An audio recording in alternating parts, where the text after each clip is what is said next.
চাই পূজা চাই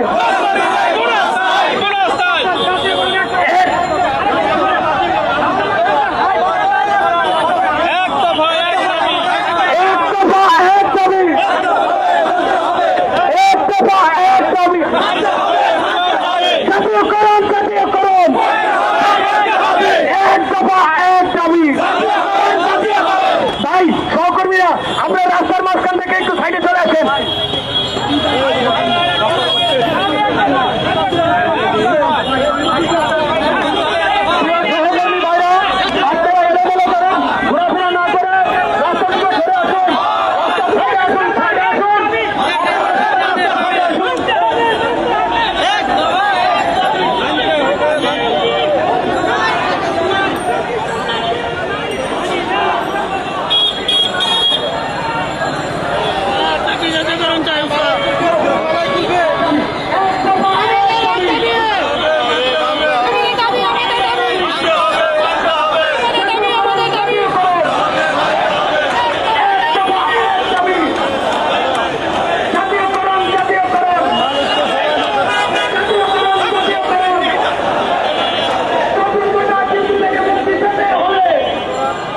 দেখি ভাই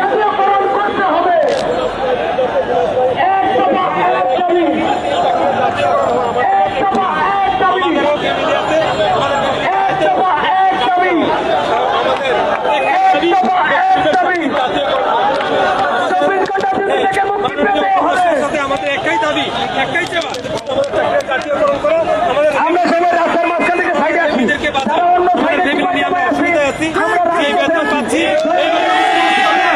বাচ্চাদেরকে লেখাপড়া করাতে পারি না, বালাটা স্কুলে পড়াইতে পারি না, আমরা নিজেরাও চলতে পারি না। আমাদের বেতন অতি বিলম্বে দেওয়া হয়, বেতন অতি বিলম্বে দেওয়া হয়। এমনকি আমাদের ডিউটি একদম 24 ঘন্টা ডিউটি, যখন তখন ডিউটি, কোনো রুলস নাই, কোনো নিয়ম নাই, কোনো ছুটি ছাড়া নাই, আমরা ছুটি পাই না। আমরা ছুটি পাই না, বউ বাচ্চাদেরকে নিয়ে হাসপাতালে যাইতে পারি না। আমরা এই অবস্থাতে আছি বর্তমানে।